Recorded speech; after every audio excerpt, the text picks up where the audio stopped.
Awards season will soon be upon us, and if the Academy ever created a biblical category, I imagine today's gospel would be in the running for top prize.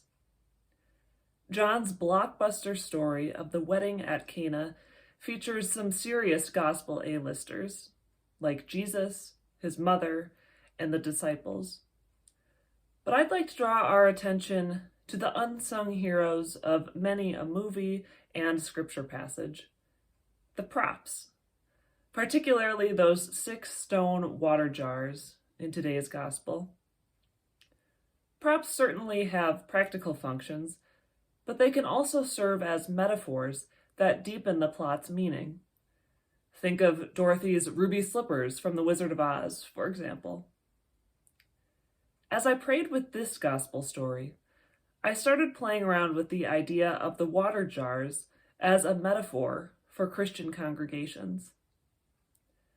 This Wednesday marks the start of the Week of Prayer for Christian Unity, a time when Christians from many different traditions across the globe join together to lament divisions among God's people and to pray for greater unity. It's true that there are significant differences among denominations in terms of beliefs, practices, and ecclesial structures.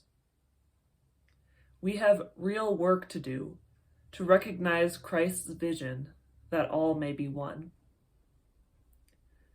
And, at the end of the day, Christian congregations share common callings.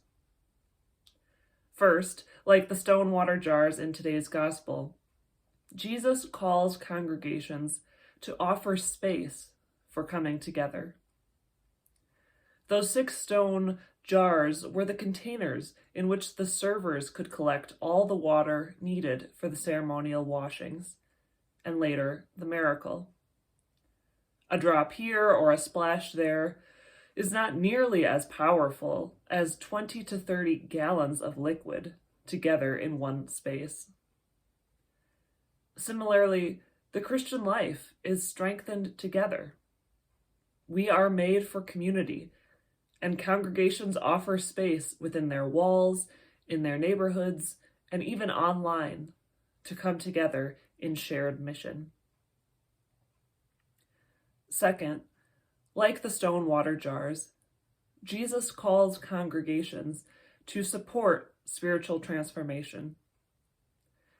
Jesus commanded the servers to fill the jars with water, and in ways only the Son of God can explain, the water became wine.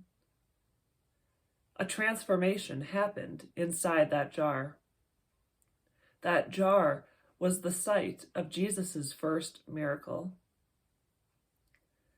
Similarly, spiritual transformation, those everyday water-to-wine moments, happen inside our sanctuaries and holy online spaces. They happen through many facets of congregational life, like faith formation, inspiring preaching, organized service, and ongoing advocacy. Finally, like the stone water jars, Jesus calls congregations to be vessels of hope. Mary confidently tells the servers, "Do whatever he tells you." She believed in Jesus' power to reveal the glory of God in elements as ordinary as water and wine.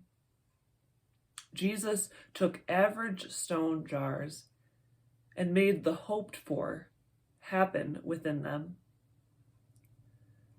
Similarly, Jesus is at work within congregations big and small, Catholic, Protestant, Orthodox, and so many more, who keep the hope of resurrection alive, who time and again answer Christ's call to be vessels of hope in a world in need of some miracles.